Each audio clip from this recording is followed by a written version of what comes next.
what do you believe is Israel's strategic objective at this stage of the war?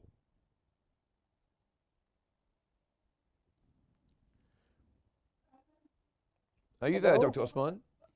Yes, Seth, can you repeat the question, please? Yes, Mark? of course. What do you think Israel's strategic objective is at this stage of the war?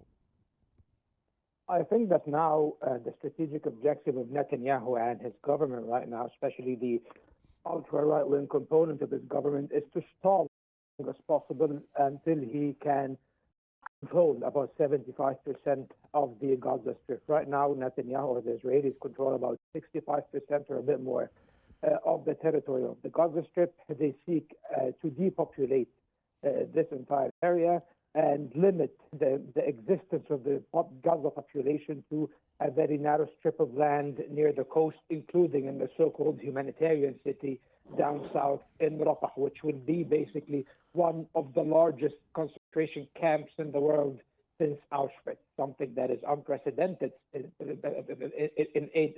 over 8 decades.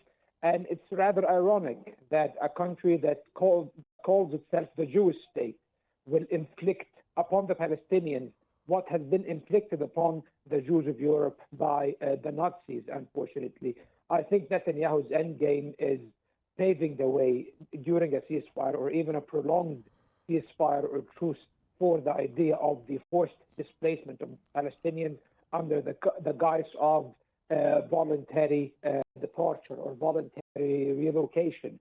And I think that this so-called humanitarian city, it being controlled by proxy militias of mercenaries, Palestinians who are associated with the Israeli army of occupation, these militias that will lead administering these areas means that the Israelis will not have to pay a human toll by maintaining and governing a population, risking taking casualties and whatnot.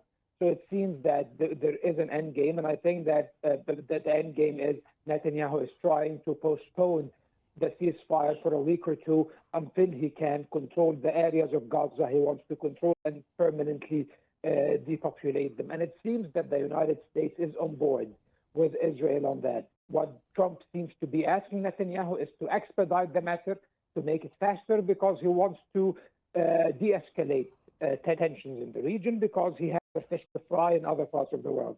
He thinks that the Middle East needs to settle down. Israel needs to exercise this regional hegemony